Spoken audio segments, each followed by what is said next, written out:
Jadi memang, COVID-19 ini sangat berpengaruh kepada, bukan hanya industri brokerage saja, tapi hampir semua industri ya. Jadi memang, kita punya tantangan tersendiri untuk, bagaimana kita bisa keluar dari, eee,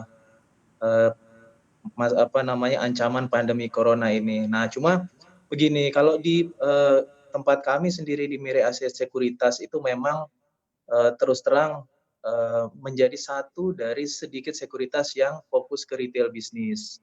Dan memang kalau kita lihat dari value transaction yang terjadi berapa bulan terakhir memang mengalami penurunan, tapi justru ada data yang menarik bahwa untuk di sisi retail sendiri itu justru mengalami kenaikan. Nah, seperti misalnya total transaction value, kalau 2019 mungkin, on average kita itu, mencatat per bulan sekitar 17,3 triliun gitu, tapi, di 2020 year to date ini kalau saya tarik rata-rata sudah bisa naik sampai 20%. Kenapa? Kalau Jadi saya lihat berapa memang, dengan kenaikan 20% jadi ini rata-ratanya year to date?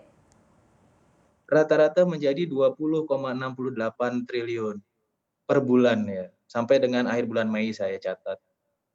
Nah, di situ saya melihat memang, aktivitas investor retail justru makin meningkat dengan adanya pandemi corona ini. Ini satu tren yang berbeda dialami oleh Mirae Sekuritas yang fokus di bisnis retail ya. Tapi kalau untuk kontribusinya sendiri, nasabah retail ini seperti apa kalau misalnya dibandingkan dengan segmen nasabah yang lain? Oke. Nah memang, again kalau di, Mirae Aset Sekuritas justru kontribusi paling besar dari industri brokerage adalah di sektor retail, gitu. Jadi, untuk di divisi lain memang kita mengalami, tantangan-tantangan yang lebih besar gitu ya.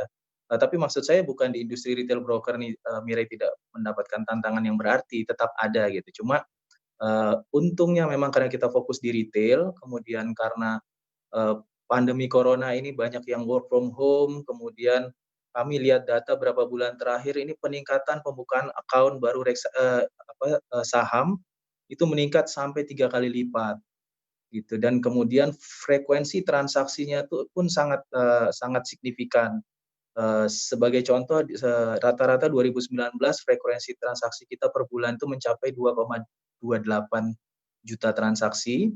Kemudian sampai dengan year to date sampai dengan Mei, kita meningkat 36% menjadi sekitar 3.112.000 transaksi per bulan. Jadi baik secara frekuensi transaksi maupun secara, value transaksi, memang ada peningkatan meskipun memang, ya kita tentunya memiliki strategi-strategi khusus ya untuk terus meningkatkan, frekuensi transaksi di sektor, retail.